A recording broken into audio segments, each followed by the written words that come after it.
कहानी की शुरुआत में हमें एक रिटायर्ड कमांडो को दिखाया जाता है जिसका नाम कॉर्पी होता है। कॉर्पी एक वीरान इलाके में अपने कुत्ते और घोड़े के साथ रहता है और यहाँ नदी के किनारे पर सोना ढूंढने का काम करता है। यहाँ पर कॉर्पी को एक दिन बहुत सारा सोना मिलता है जिससे कॉर्पी बहुत ज़्यादा खुश हो जाता है। अब अगली सुबह कॉर्पी सोने को बैग में भरकर वहाँ से जाने लगता है। यहाँ रास्ते में कॉर्पी को नाजी सेना की एक टुकड़ी मिलती है जिसका कमांडर ब्रूनो दिखाई देता है। यहाँ ब्रूनो अपने साथ कुछ औरतों को किडनैप करके अपने साथ लेके जा रहा था।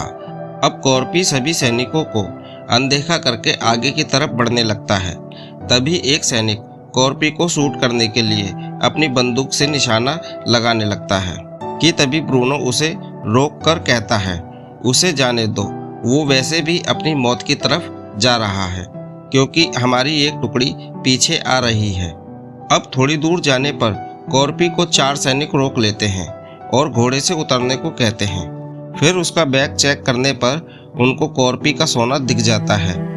अब कॉर्पी समझ जाता है कि ये मेरा सोना लूटकर मुझे मार डालेंगे, इसलिए कॉर्पी सबसे पहले अपने कुत्ते को वहां से भागने के लिए कहता है, जिस पर एक सैनिक उस कुत्ते को शूट करने लगता है मगर कुत्ते को एक भी गोली नहीं लगती।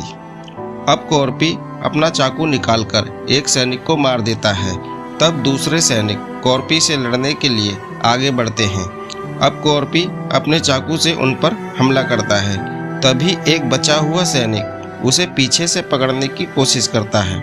तब कॉर्पी उसे गन से शूट करके मार देता है। इधर ब्रूनो और उसके सैनिकों को गोलियों की आवाज़ सुनाई देती है, इसलिए वो चेक करने के लिए वापस पीछे आने लगते हैं। यहाँ ब्रूनो आकर देखता है कि किसी ने उसके 4 सैनिकों को मार दिया है। तभी ब्रूनो को अपने एक सैनिक के पास एक सोने का टुकड़ा मिलता है। इस टुकड़े को देखकर ब्रूनो समझ जाता है कि उसके साथियों को यहाँ से जा रहे उस बूढ़े आदमी ने मारा है और उसके पास बहुत सारा सोना है, इसलिए ब्रूनो उसके पीछे जाने का फैसला करता है। कुछ दूर जाने पर उन्हें कॉर्पी दिखाई देता है। तब ब्रूनो अपने टैंक से कॉर्पी पर हमला करने लगता है मगर कॉर्पी अपने घोड़े को तेजी से भगाकर वहां से भाग जाता है। इसके बाद कॉर्पी एक माइन फील्ड में चला जाता है और ब्रूनो कॉर्पी को ब्लास्ट होने का इंतजार करने लगता है। तभी कॉर्पी का घोड़ा एक माइन पर पैर रख देता है जिससे वहां ब्लास्ट हो जाता है। इस ब्लास्ट में कॉर्पी का सोना जमीन पर बिखर जाता है। थोड़ी देर के बाद ब्रूनो भी अपने सैनिकों के साथ वहां पर आ जाता है और कॉर्पी को सोना अपने बैग में रखते हुए देखता है।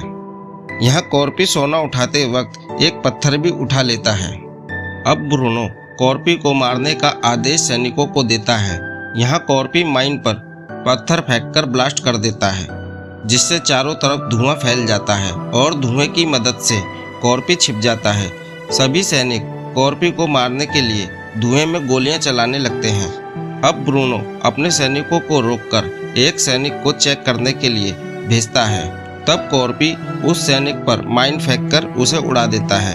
यह देखकर ब्रूनो अपने और 2 सैनिकों को चेक करने के लिए भेजता है, लेकिन वो माइन से टकराकर ब्लास्ट हो जाते हैं।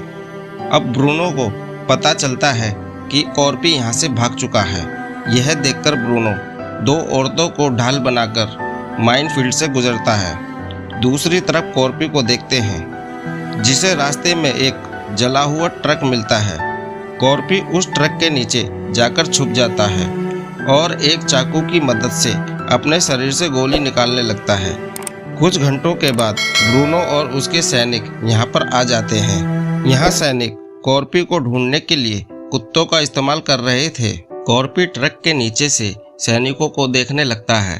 तभी कॉर्पी मौका देखकर सैनिकों के ट्रक के नीचे जाकर छुप जाता है और फ्यूल टैंक में छेद करके फ्यूल अपने ऊपर गिरा लेता है ताकि सैनिकों के कुत्तों को उसकी स्मेल ना आ सके। तभी एक सैनिक को पता चलता है कि ट्रक से फ्यूल गिर रहा है, जिसे चेक करने के लिए वो ट्रक को रोकते हैं। यहाँ कॉर्पी मौका देखकर भागने लगता है जिसे भागता हुआ सैनिक देख लेते हैं। अब ब्रूनो अपने कुत्तों को कॉर्पी के पीछे छोड़ देता है मगर कॉर्पी कुत्तों को डराने के लिए अपने आप को जलाकर पास की झील में जाकर कूद जाता है। यहाँ ब्रूनो कॉर्पी का झील से बाहर आने का इंतजार करता है, लेकिन बहुत देर तक कॉर्पी झील से बाहर नहीं आता। तब ब्रूनो एक बोट की मदद से अपने 3 सैनिकों को झील में उतरने को कहता है, जिस पर एक सैनिक पानी के अंदर जाता है। तब कॉर्पी उस सैनिक को पानी के अंदर चाकू की मदद से मार देता है, जिसका खून पानी के ऊपर दिखाई देता है। यह देखकर ब्रूनो अपने दूसरे सैनिक को पानी के अंदर भेजता है और इस बार भी कॉर्पी सैनिक को मार देता है।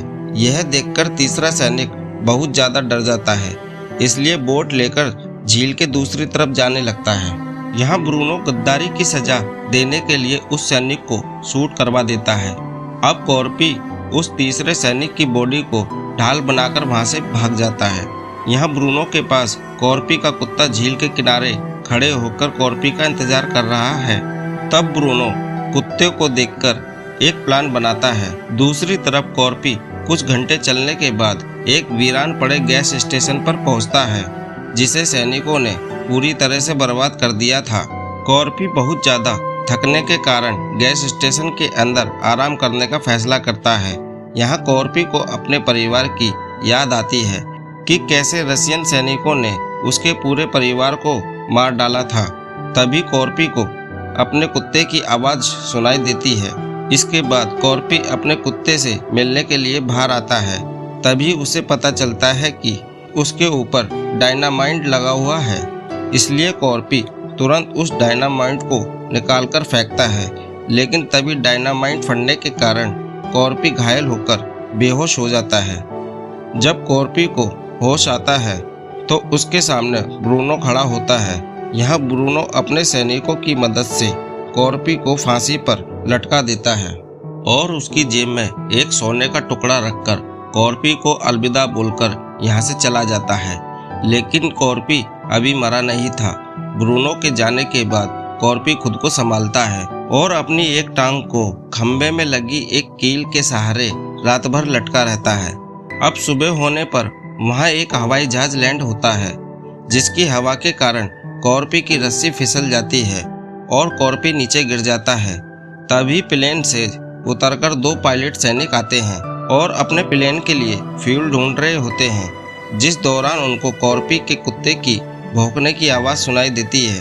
तब एक सैनिक दूसरे सैनिक को कुत्ते को मारने को कहता है और साथ में कॉर्पी को भी, मगर तभी कॉर्पी उस सैनिक को नीचे गिराकर जान से मार देता है। अब दूसरे सैनिक को अपने साथी की आवाज़ नहीं आती तो चेक करने के लिए कॉर्पी की तरफ आता है, मगर यहाँ कॉर्पी उस सैनिक के पीछे से आकर एक पत्थर की मदद से उसे बेहोश कर देता है। अब एक जगह बैठकर कॉर्पी उस सोने के टुकड़े को गाड़ने लगता है और इसी समय उस सैनिक को भी होश आ जाता है। यहाँ कॉर्पी को उस सैनिक का हवाई जहाज दिखाई देता है और अपने सोने को हासिल करने का फैसला करता है। अब कॉर्पी उस सैनिक को हवाई जहाज में बैठाकर यहाँ से निकल जाता है। दूसरी तरफ सैनिकों के ट्रक को दिखाया जाता है। तभी इनको रास्ते में एक गिरा हुआ हवाई जहाज नजर आता है।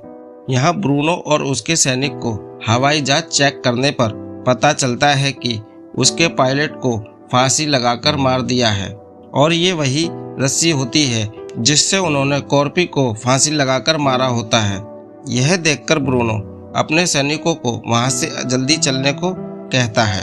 इसके बाद हम 2 सैनिकों को देखते हैं जो ट्रक के अंदर औरतों के साथ बैठे होते हैं, जिनकी बातें सुनकर एनी नाम की औरत उन पर हंसने लगती है और उन्हें बताती है कि कॉर्पी को कई रशियन सैनिकों ने मारने की कोशिश की, मगर उसे आज तक कोई नहीं मार पाया।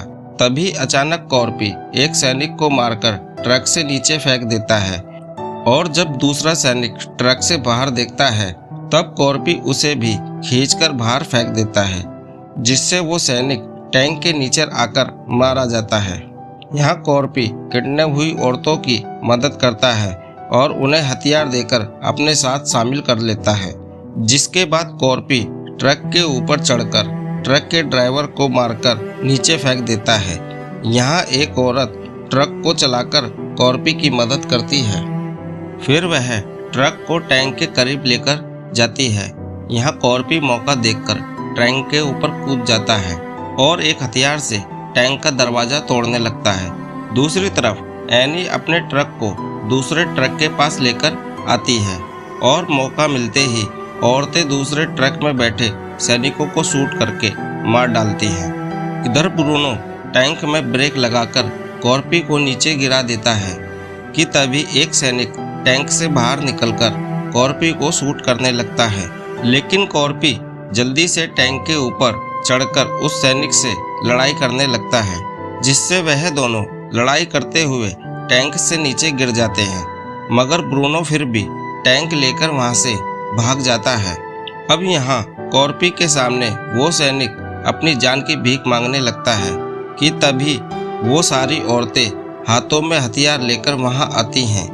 यहाँ कॉर्पी उस सैनिक को औरतों के हवाले करके वहां से बाइक लेकर ब्रूनो के पीछे चला जाता है, क्योंकि कॉर्पी का सारा सोना ब्रूनो के पास होता है।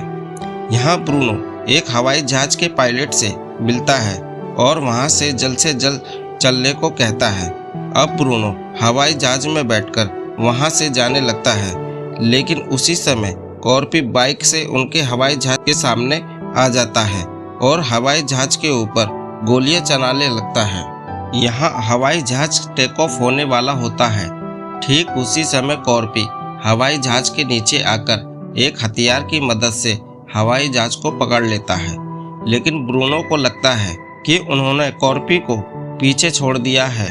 यहाँ कॉर्पी हवाई जहाज के पहिए को पकड़कर अंदर घुसने का रास्ता बनाता है और हवाई जहाज के पिछले हिस्से में अंदर आ जाता है।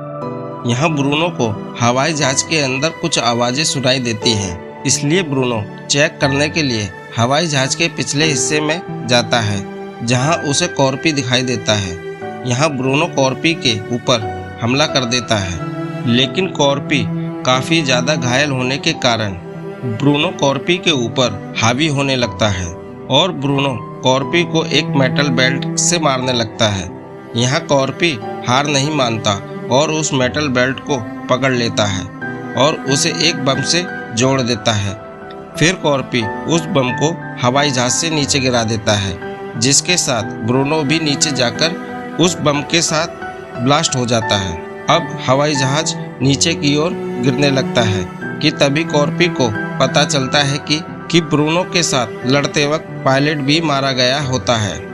इसलिए कॉर्पी अपने सोने को लेकर हवाई जहाज में एक जगह को कस के पकड़ लेता है और तैयार हो जाता है हवाई जहाज के नीचे गिरने का। फिर थोड़ी देर के बाद हवाई जहाज एक दलदल में जाकर गिरता है, जिसके कारण कॉर्पी दलदल से बचकर बाहर आ जाता है। फिर थोड़े दिनों के बाद कॉर्पी अपनी बाइक से हेलसिंकी शहर की बैंक में जाता है, जहां कॉर्पी को देखकर सभी लोग डर जाते हैं, पर कॉर्पी सीधे कैश काउंटर पर जाकर अपने सोने के टुकड़ों को डेस्क पर रख देता है, सोने के बदले पैसा देने को कहता है। तो दोस्तों, इसी के साथ यह मूवी यहीं ख़त्म होती है और ऐसी अमेजिंग मूवी देखने के लिए आप चैनल को लाइक और सब्सक्राइब करके बेल आइकन प्रेस जरूर करें। धन्यवाद।